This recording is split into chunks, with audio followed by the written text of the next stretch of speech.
नमस्ते। आमे आलोचना करुथिले पंचसखा साहित्यर अन्यतम साधक अच्युतानंद दासंकर जीवनी और रचना संपर्क रे। जीवनी रे या पूर्वरु तांकर जन्मस्थान एवं किछि अलौकिक घटना प्रसंग रे कुहा हेइथिला। तापरे आज आम आलोचना करिबा तांकर विवाह और विवाहोत्तर जीवन संपर्क रे। कथित अछि जे थरे 24 गोपाल शिष्य राम गोपाल और भरत सह एई शिष्य माननकु संगरे नै अच्युतानंद तीर्थ भ्रमण रे बाहरिले। अढंग राज्यर नंदीग्राम रे जसवंत दासंकु देखिबा पई अच्युतानंद दास गले। जसवंतंकर अनुरोध रे सेठारे 3 दिन राहास कीर्तन हेइथिला। जसवंतंकर शालक अढंगर राजा रघुराम चंपती नंदीग्राम मठकु आसी ए राहास कीर्तन शुणिथिले। अच्युतानंद और तांकर शिष्य मानंकर कीर्तन रे राजा खुशी होई 7 दिन कीर्तन करिबाकू अनुरोध कले। से 7 दिन जाक अति जाकजमक रे कीर्तन हेला। कीर्तन शेष हेबा परे अच्युतानंद को विदाय करिबा पई रघुराम निजे आसी पहुंची थिले। सांगरे बहु धनरत्न आनिथिले। अच्युतानंदंकर पाद भेटी पई प्रस्तुत हेउथुआ बेले रघुरामंक झियो चंपा बापांकु कहिले, मु एते दिन हेला अज्ञान रे थिली। अच्युतानंदंकर नाम कीर्तन रे मोर अज्ञान लोप हेला। तेणु मु तांको चरण रे दासी होई रहिबी। तांकु मु निश्चय विवाह करिबी। अच्युत जति हेले मु सती। रघुराम बहुत बुझाई ए संकल्प त्याग करिबाकू चंपा को कहिले। चंपांक मां राधा प्रिया रानी झियो सपक्ष रे रहिबारु बाध्य होई झियो कथारे राजी हेले। परे से अच्युतानंदंक ठारू जाई झियर संकल्प निवेदन कले। अच्युतानंद पाखकू जाई झियर जो मनोवांछा से जणाइछंती। एई प्रस्ताव सुनी अच्युतानंद टिके विचलित हेई मने मने श्रीकृष्ण को ध्यान कले। श्रीकृष्ण आदेश देबारु अच्युतानंद निजर सम्मति जणाइले। चंपांक सहित विवाह करिया पई सम्मति प्रदान करी 24 शिष्यों को धरी जाजपुर बाटे पुनर्बार बहु देश भ्रमण करी हरे राम कृष्ण कीर्तन प्रचार कले। केते दिन परे अच्युतानंद फेरी आसी नेम्बाड़ रे अवस्थान कले। तीर्थाटनरु फेरिबा परे अच्युतानंद पूर्व प्रतिश्रुति रक्षा करी राजा चंपतींकर कन्या चंपावती को विवाह कले।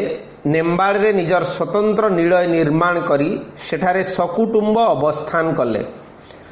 अच्युतानंद अल्प बयस रे पुरी रे डरकौपीन होई सन्यासी होइथिले। परे घटना चक्र रे पड़ी बाध्य होई गृहस्थ हेले।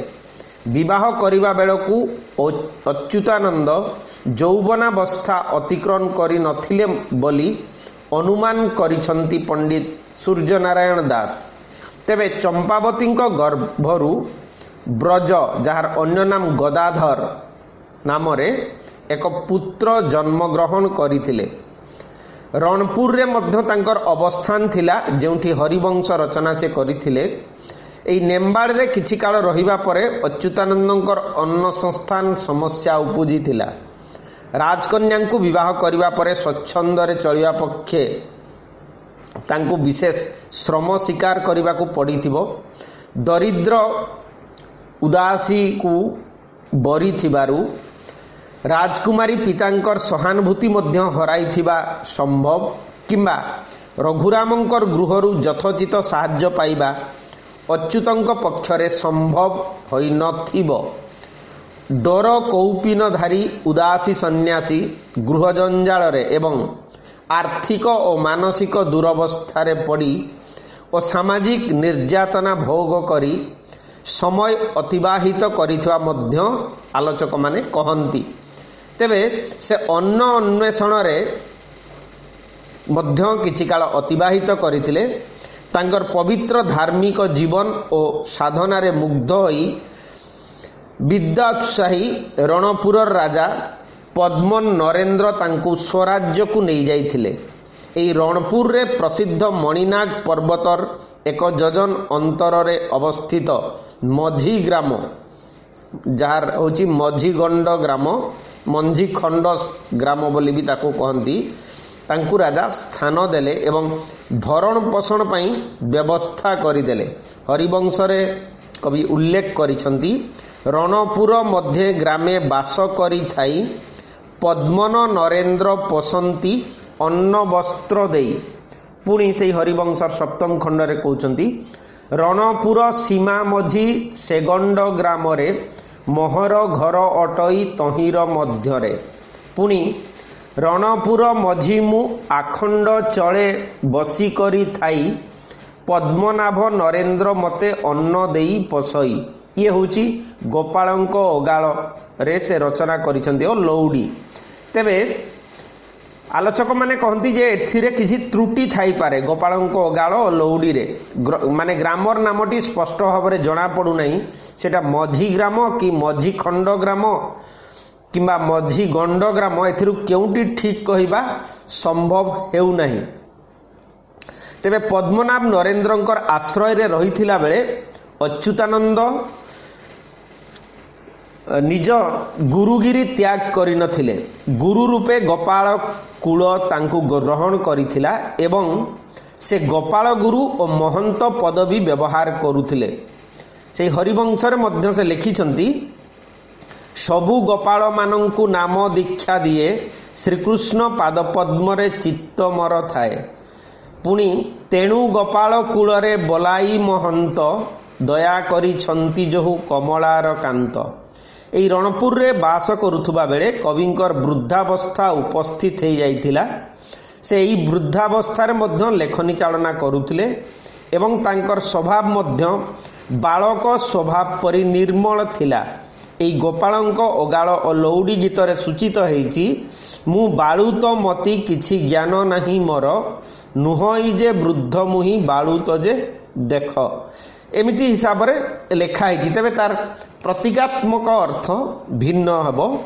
से जहा हो शेष जीवन से रणपुर सातखंडिया हरिवंश शेष करिथिबा महाकवि उल्लेख करिसंती। एई ग्रंथ शेष हेबा परे अच्युतानंद निजर स्थान नेम्बाड़ को प्रत्यावर्तन करथिले।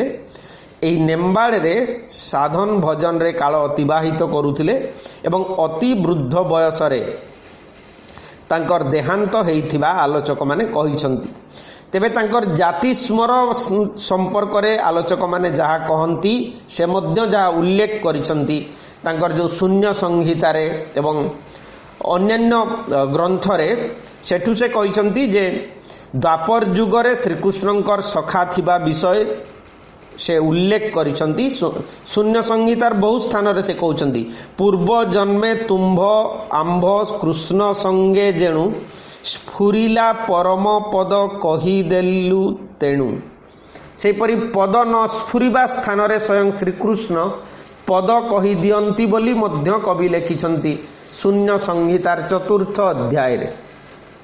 से लिखुचंती श्रीकृष्ण जन्म होइले संगे संगे थाउ श्रीकृष्ण महिमा गीत करिणा जे गाऊ नहिला ठाबरे कही देउठांती हरि पामर अच्युत दास तेणु बोले करी। पुणी श्रीकृष्ण कवि को जहा कहूथिले ताहा से कहूथिले और लेखुथिले। कवि नीलाचल रे जगन्नाथ मंदिर भितरे कल्पवट मूले बसुथिबा समय रे श्री जगन्नाथ बा श्रीकृष्ण तांकु प्रसन्न हेउथिले।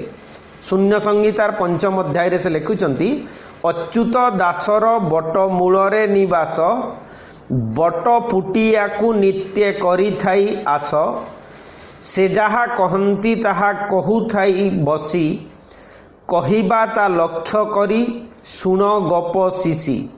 तेबे श्रीकृष्णंकर कृपारू तांकर कविता शक्तिर उदय हेइथिबा अनुमान करिबा किंबा संभवतः से समयर सामाजिक सांस्कृतिक वातावरण जहा शारदा दास जेमिति कहउथिले जे ये होची सारଳାଙ୍କର कृपारू से जहा कहती मु ताहा लेखे सेई मार्गरे परिचालित होई से मध्य कहउचंती श्रीकृष्णଙ୍କର कृपारू से कविता रचना शक्ति पाइछंती बोली से शून्य संहितार द्वितीय अध्याय रे कहउचंती पूर्व जन्मे तुम्भ आंभ कृष्ण संग जेणु स्फुरिला परम पद कहीदेलु तेणु बाई प्राय हईण जे मुहि लेखि गली अंतर्जामी नाथ आज्ञा जेणु पाइथिली।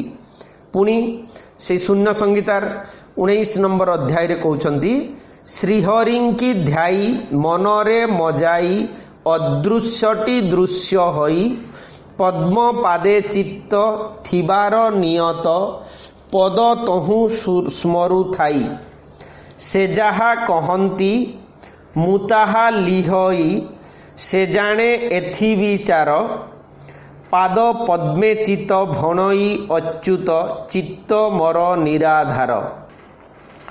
पंचसखा मंडली रे तृतीय सखा अच्युतानंद दास बहु ग्रंथर रचयिता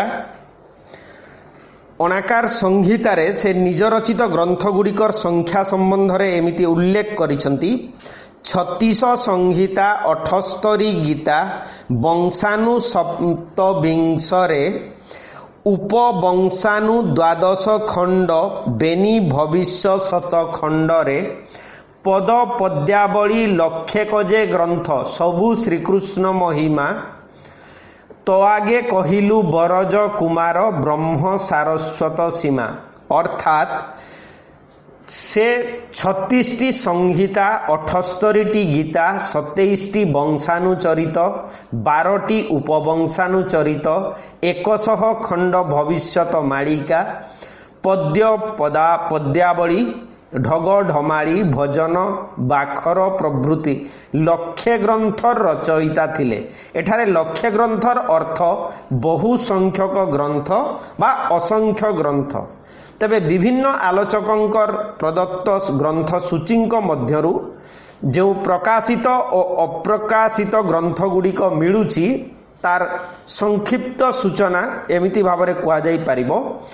जोटा तांकर होची मास्टरपीस ताहा होची हरिवंश एवं द्वितीय रे शून्य संहिता गोपाल गाल अनंत पई विप्र चालक 84 जंत्र मणि बरण गीता ब्रह्म सांकुड़ी अनाकार संहिता गुरु भक्ति गीता 84 चक्र गहन गीता ब्रह्म संहिता 10 पटल भावना बर अष्ट गुज्जरी परम ज्ञान गीता अकलित संहिता अमर जुमर संहिता ज्ञान प्रदीप गीता तत्वबोधिनी शब्द ब्रह्म संहिता बा चारिखानी गरुड़ गीता वर्ण टीका पद्म टीका शून्य गीता उपदेश चक्र गीता अबाड़ संहिता 16 पटल 24 पटल बाखर कोइली डिबी डिबी कोइली बट संहिता अकर संहिता अभय कवच चंद्रकल्प गीता सरल पंजर स्तोत्र लक्ष्मीधर निवास स्थान निर्णय दूती बोध ज्योति संहिता बीज संहिता जुमर संहिता उदय कहानी पद्मतोला पद्म संहिता महाशून्य रास 24 उपदेश पाटक गीता गायत्री बसाण कालचक्र जंत्र एकाक्षर बसाण अजपा अमपा अबना रस चंद्रिका क्षेत्र संहिता छाया परचे गीता विप्रबोध स्वरोदय वरुण चरित्र नाम ब्रह्म मुद्रा प्रणाली जोग लीला पटल संहिता शब्द संहिता कृष्ण सेवा नवधा भक्ति भक्ति संहिता शब्द संहिता एवं सारस्वत मालिका कैवर्त गीता एतद् भिन्न अच्युतानंदଙ୍କ नामरे अनेक ग्रंथ शताधिक भजन चौतीसा चौपदी जनाण ମାଳିକା ବାଖର ପ୍ରଭୃତି ଗ୍ରନ୍ଥ ମିଳେ। ତେବେ ଆମେ ତ ମୁଖ୍ୟତଃ ଆଲୋଚନା କରିବା ଯାହା ଓଡ଼ିଶାରେ ବହୁ ଆଦୃତ, ତାହା ହେଉଛି ତାଙ୍କର ସାତଖଣ୍ଡିଆ ହରିବଂଶ। ମୁଖ୍ୟତଃ ଅଚ୍ୟୁତାନନ୍ଦଙ୍କର ହରିବଂଶ ଓଡ଼ିଶାରେ ସପ୍ତଖଣ୍ଡ ହରିବଂଶ ନାମରେ ବିଦିତ। ମୂଳ ହରିବଂଶର ଚରିତକୁ ଅଚ୍ୟୁତାନନ୍ଦ ପୂରାପୂରି ଅନୁସରଣ କରିନାହାନ୍ତି। କବି କେତେକ ସ୍ଥଳରେ ମୂଳ ଗ୍ରନ୍ଥର ବିଷୟକୁ ଗ୍ରହଣ କରିଥିଲେ, ଅନେକ ସ୍ଥଳରେ ନୂତନ ବିଷୟ ସଂଯୋଜିତ କରିଛନ୍ତି। ଅନ୍ୟାନ୍ୟ ପୁରାଣମାନଙ୍କରୁ କବି ବହୁ ବିଷୟ ଆହରଣ କରିଥିବାର ଦେଖାଯାଏ। ହରିବଂଶର କଳେବର ମଧ୍ୟରେ ବହୁ ସ୍ଥଳରେ କବିଙ୍କର କଳ୍ପନା ପ୍ରବଣତାର ଯଥେଷ୍ଟ ଉଦାହରଣ ମିଳିଥାଏ। କବି ପ୍ରକାଶ କରିଛନ୍ତି ଯେ ସେ ବିପ୍ର ନାରାୟଣ ଦାସଙ୍କର ହରିବଂଶ ପାଠ କରିବାର ସୁବିଧା ପାଇ ନଥିବାରୁ ହରିବଂଶ ରଚନା କରିବାର ପ୍ରୟାସ କରିଥିଲେ। ଏଥିରୁ ଗୋଟାଏ କଥା ସ୍ପଷ୍ଟ ଅନୁମାନ କରାଯାଇପାରିବ ଯେ ଅଚ୍ୟୁତାନନ୍ଦଙ୍କର ଅବ୍ୟବହିତ ପୂର୍ବରୁ ବା ତାଙ୍କର ସମକାଳରେ ଓଡ଼ିଶାରେ ବିପ୍ର ନାରାୟଣ ଦାସଙ୍କ ଦ୍ୱାରା ଏକ ହରିବଂଶ ଗ୍ରନ୍ଥ ରଚିତ ହୋଇଥିଲା। ତେବେ ଆଲୋଚକମାନଙ୍କର ମତାନୁସାରେ ଅଚ୍ୟୁତାନନ୍ଦଙ୍କର ହରିବଂଶ ବିପ୍ର ନାରାୟଣ ଦାସଙ୍କର ହରିବଂଶ ଅପେକ୍ଷା ଅଧିକ ମାତ୍ରାରେ ମୌଳିକ। ଅଚ୍ୟୁତାନନ୍ଦଙ୍କର ହରିବଂଶ 7 ଖଣ୍ଡରେ ବିଭକ୍ତ ଓ ଏହାର ବିଷୟବସ୍ତୁ ହେଉଛି ଏହି ରକମର। ପ୍ରଥମ ଖଣ୍ଡରେ ଯାହା ଅଛି, ପ୍ରଥମରେ ଗ୍ରନ୍ଥର ମଙ୍ଗଳାଚରଣରେ ଗଣନାଥ, ଦ୍ୱିତୀୟରେ ସର୍ବମଙ୍ଗଳା, ତୃତୀୟରେ ହରି ବା ବିଷ୍ଣୁ, ଚତୁର୍ଥରେ ଶାରଦା ବା ସରସ୍ୱତୀ ଓ ଶେଷରେ ପୁନର୍ବାର ଦୀନବନ୍ଧୁ ଭଗବାନଙ୍କର ବନ୍ଦନା ଗାନ କରାଯାଇଛି। ଏହି ବନ୍ଦନା ପରେ ମହାପ୍ରଳୟ ବର୍ଣ୍ଣନ, ସୃଷ୍ଟି ପ୍ରକରଣ, ବଂଶାନୁଚରିତ, ଚନ୍ଦ୍ର ଜନ୍ମ, ଚନ୍ଦ୍ରଙ୍କର କଳଙ୍କ ଧାରଣ ବୃତ୍ତାନ୍ତ, ବୁଧର ବୃତ୍ତାନ୍ତ, କଂସର ଜନ୍ମ,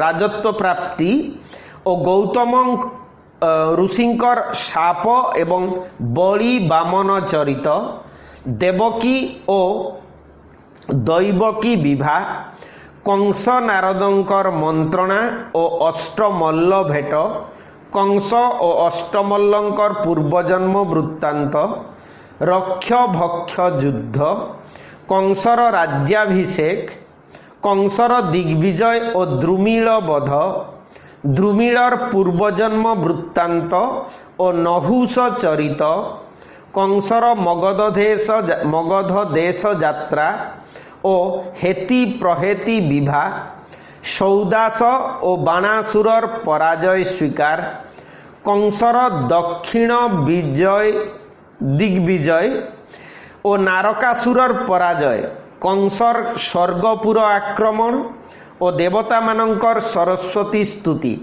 କଂସର ସପ୍ତସାଗର ଭ୍ରମଣ, କଂସ ସଙ୍ଗେ ନିବାତ କବଚର ଯୁଦ୍ଧ ଓ ପରାଜୟ, କଂସର ପୂର୍ବ ଦିଗକୁ ଯାତ୍ରା, କଂସର ନିଜ ରାଜ୍ୟରେ ପ୍ରବେଶ, କଂସର ରାଜତ୍ୱ ଓ ଦେବକୀଙ୍କର ପ୍ରଥମ ପୁତ୍ର ବଧ, ଦେବଗଣଙ୍କର ବିଷ୍ଣୁପୁର ଗମନ, ଦେବଗଣଙ୍କର ବୈକୁଣ୍ଠପୁରରେ ପ୍ରବେଶ ଓ ଶାରଦା ସ୍ତୁତି, ଶାରଦାଙ୍କର ପ୍ରସନ୍ନ ଓ ଦେବତାଙ୍କର ବିଷ୍ଣୁ ସ୍ତୁତି, ବିଷ୍ଣୁଙ୍କର ସମ୍ମୁଖରେ ବସୁଧାର ଦୁଃଖ ନିବେଦନ, ମହାବିଷ୍ଣୁଙ୍କର ଦେବଗଣଙ୍କୁ କୃଷ୍ଣ ଓ ଶୁକ୍ଳ ରମ ପ୍ରଦାନ।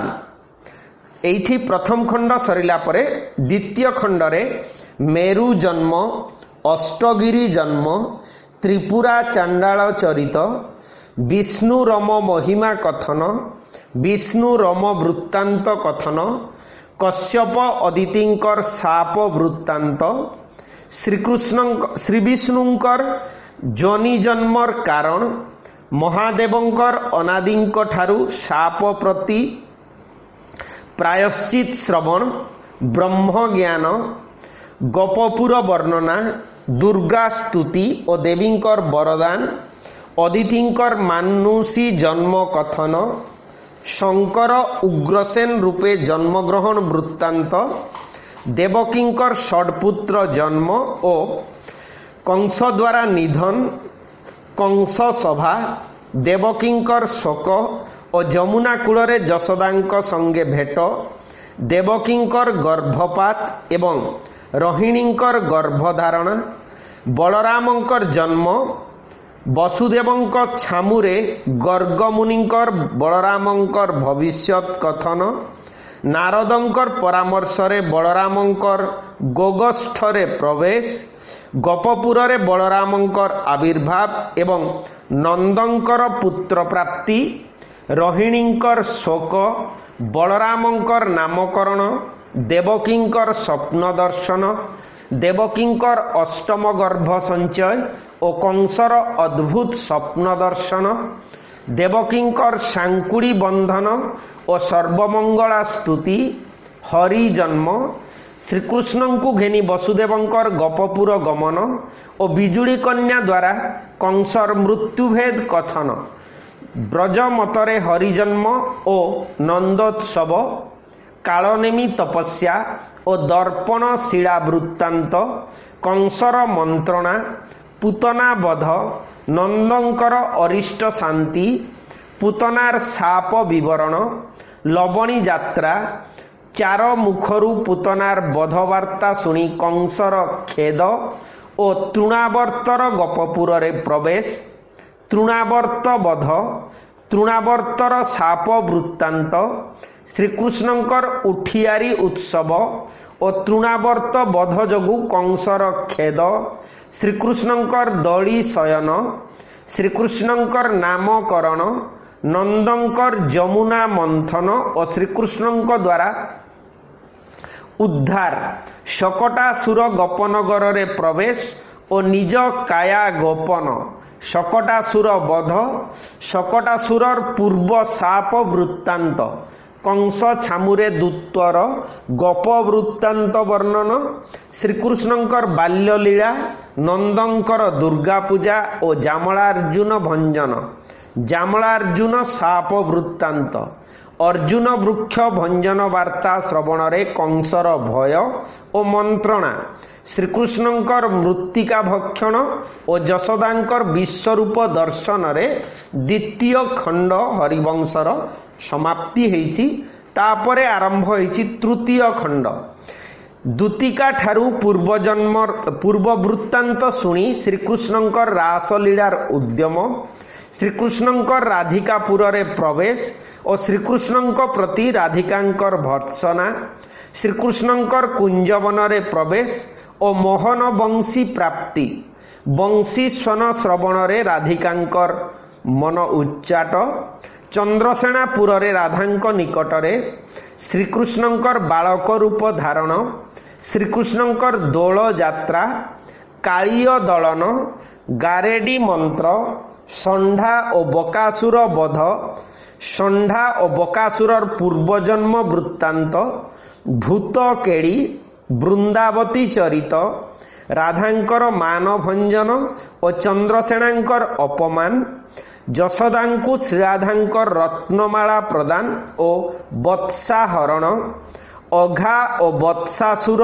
ବଧ, ବତ୍ସାସୁରର ପୂର୍ବଜନ୍ମ ବୃତ୍ତାନ୍ତ ଓ ଶ୍ରୀକୃଷ୍ଣଙ୍କର ଘାଟ ସଧା, ରାଧାକୃଷ୍ଣଙ୍କର ନାବକେଳି, ସୁଭଦ୍ରା ଜନ୍ମ, ଶ୍ରୀକୃଷ୍ଣଙ୍କର ରାସୋତ୍ସବ, ଚନ୍ଦ୍ରସେଣାଙ୍କର ଅପମାନ, ଶ୍ରୀକୃଷ୍ଣଙ୍କର ବନବିହାର ଓ ମଦନା ବୃନ୍ଦାବତୀ କଳହ, ବସ୍ତ୍ରହରଣ, ଯଶୋଦାଙ୍କ ନିକଟରେ ଗୋପୀମାନଙ୍କର ଗୁହାରି, ନନ୍ଦଙ୍କର ଇନ୍ଦ୍ରପୂଜା ଓ ଶ୍ରୀକୃଷ୍ଣଙ୍କର ମନ୍ଦରଗିରି ଧାରଣ, ଶ୍ରୀକୃଷ୍ଣଙ୍କର ପୁନର୍ବାର ରାସଲୀଳା, ନନ୍ଦଙ୍କର ଏକାଦଶୀ ବ୍ରତ ଓ ପୁତ୍ରଠାରେ ବିଶ୍ୱରୂପ ଦର୍ଶନ, ନନ୍ଦ ଓ ଯଶୋଦାଙ୍କର ପୂର୍ବଜନ୍ମ ବୃତ୍ତାନ୍ତ, ଗୋପନଗରରେ ଉତ୍ସବ, କେଶୀ ଓ କଦମ୍ବାସୁର ବଧ, କେଶୀ ଓ କଦମ୍ବାର ପୂର୍ବଜନ୍ମ ବୃତ୍ତାନ୍ତ, କଂସର ଧନୁଯାତ୍ରା, କଂସର ଆଜ୍ଞା ଘେନି ଅକ୍ରୁରର ଗୋପପୁରରେ ପ୍ରବେଶ, କଂସର ଆଜ୍ଞା ଶୁଣି ନନ୍ଦ ଯଶୋଦାଙ୍କ ସହିତ ଗୋପୀଙ୍କର ଚିନ୍ତା, ରାମକୃଷ୍ଣଙ୍କର ମଥୁରା ଗମନ, ଗୋପାଳଙ୍କ ଦ୍ୱାରା ରଜକଙ୍କର ବସ୍ତ୍ରହରଣ, କୁବୁଜାର ମୋକ୍ଷ, ମାଳାକାରର ମୋକ୍ଷ ଓ ତାର ପୂର୍ବଜନ୍ମ ବୃତ୍ତାନ୍ତ, रामकृष्णंकर आगमन वार्तारे कंसर भय, धनु भग्न, धनुर पूर्व चरित, कुबलया और सुनासर बध, कुबलया और सुनासर पूर्वजन्म वृत्तांत, चाणूर मुष्टिक बध, कंस बधरे तृतीय खंड समाप्त होईछि। चतुर्थ खंड आरंभ होईछि उग्रसेनर राज्याभिषेक, श्रीकृष्ण और बलराम को इंदुमतीर अभिशाप, श्रीकृष्णंक ठारू देवकींकर बरलाभ, गोपालंक सहित नंदंकर गोपपुर प्रत्यावर्तन, नंदंकर गोपपुर रे प्रवेश और पुत्र विच्छेद रे यशोदांकर खेद, गोपी मानंकर शाप विमोचन, उग्रसेन सभारे गर्ग मुनिंकर अपमान और कैलास गह्वर रे तपस्या परे वर प्राप्ति, काल दमन जन्म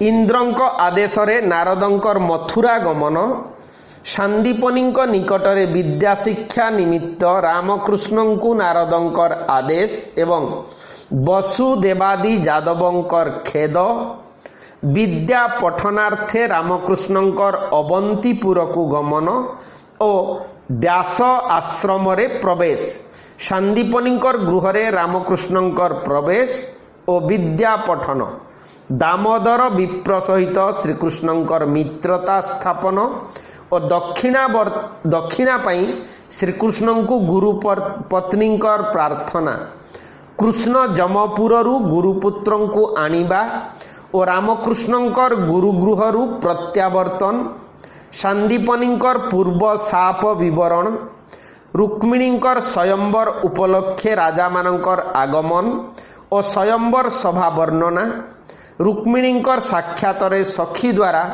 राजपुत्र मानंकर परिचय प्रदान, कौशिक राज्य रे रामकृष्णंकर अभिषेक, रामकृष्णंकर अपमान और गरुड़ कर्तृक स्वयंवर भग्न, रामकृष्णंकर इंद्रभुवन प्रवेश, कृष्णंकर नंदनवन भ्रमण और निबात कवचर स्वर्ग आक्रमण, ब्रह्मांक सहित रामकृष्णंकर ब्रह्मलोक प्रवेश, ब्रह्मांकपुर रे रामकृष्णंकर उपनयन और शस्त्रास्त्र लाभ, दुर्वासा ऋषि आश्रम रे रामकृष्णंकर प्रवेश और रामकृष्णंक सहित उग्रसेनंकर भेट, उग्रसेनंक सहित रामकृष्णंकर मथुरा प्रवेश, मथुरापुर रे चंदन यात्रा आरंभ और रामकृष्ण को बध करिया पई कंसर पुत्रादींकर कूट विचार, चंदन यात्रा, हंस डिंब और अष्टमल्लंकर मृत्यु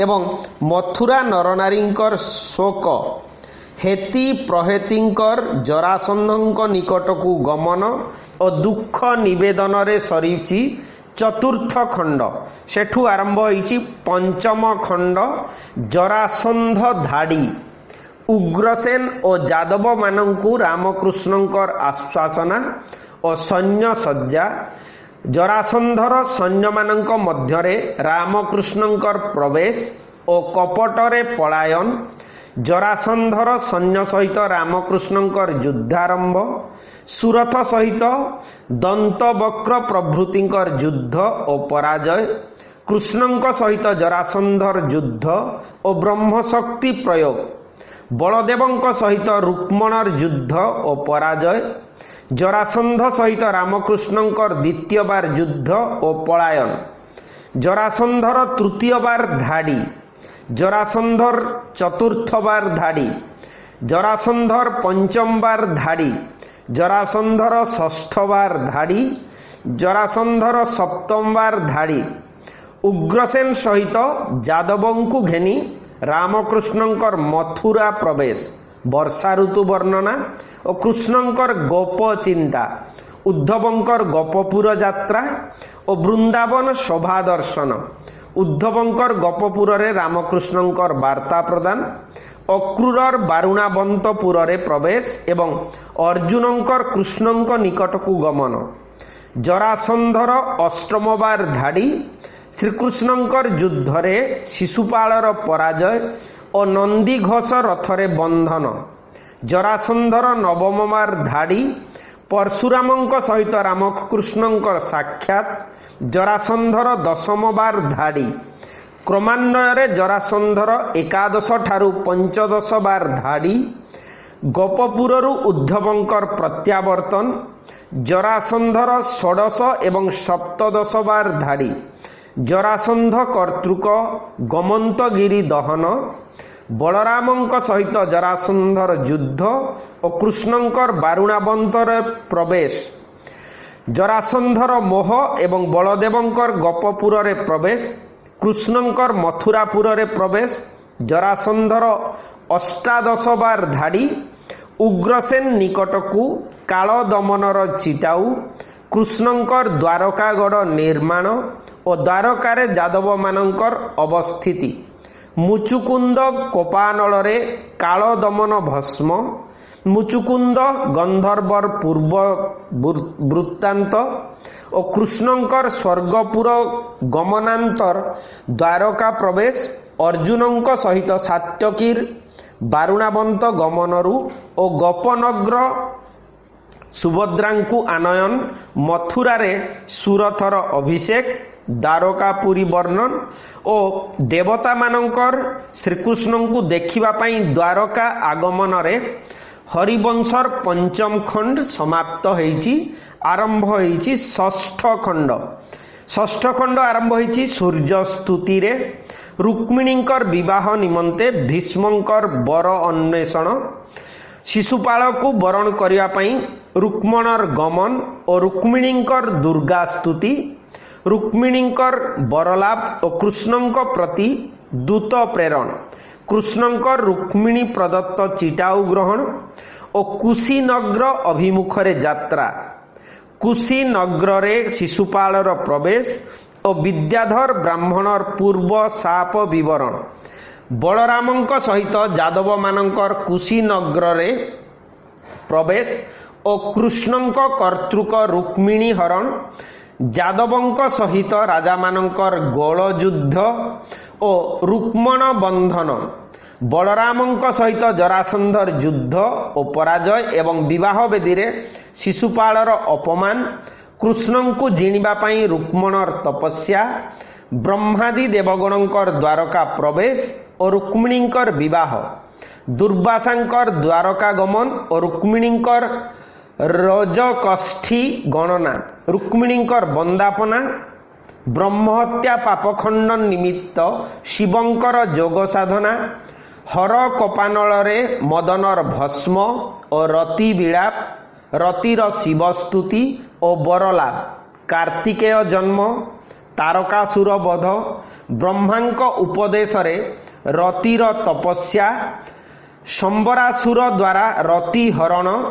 प्रद्युम्न जन्म शंबरासुर कर्तृक प्रद्युम्न अपहरण और समुद्र गर्भ को क्षेपण मीनगर्भरु मीनकेतनर जन्म मीनकेतन सहित रतिर परिचय मीनकेतनर अस्त्र शिक्षा और शंबरासुर पुत्र मानकर विनाश शंबरासुर वध रुक्मिणींक निकटरे व्यासंकर स्वप्न फलाफल कथन रति और कंदर्पर द्वारकापुर रे प्रवेश और अनिरुद्धर जन्म रेवती विवाह कुंभ निकुंभ वध रेवतींकर जमज पुत्र जन्म रामकृष्णंकर घोष यात्रा और श्रिया सत्यवतींक सहित श्रीकृष्णंकर विवाह कालिंदी कमला और तुलसी सहित श्रीकृष्णंकर विवाह मणि वृत्तांत और मणि घेनी जीवा समय रे प्रसन्न जीतर सिंह द्वारा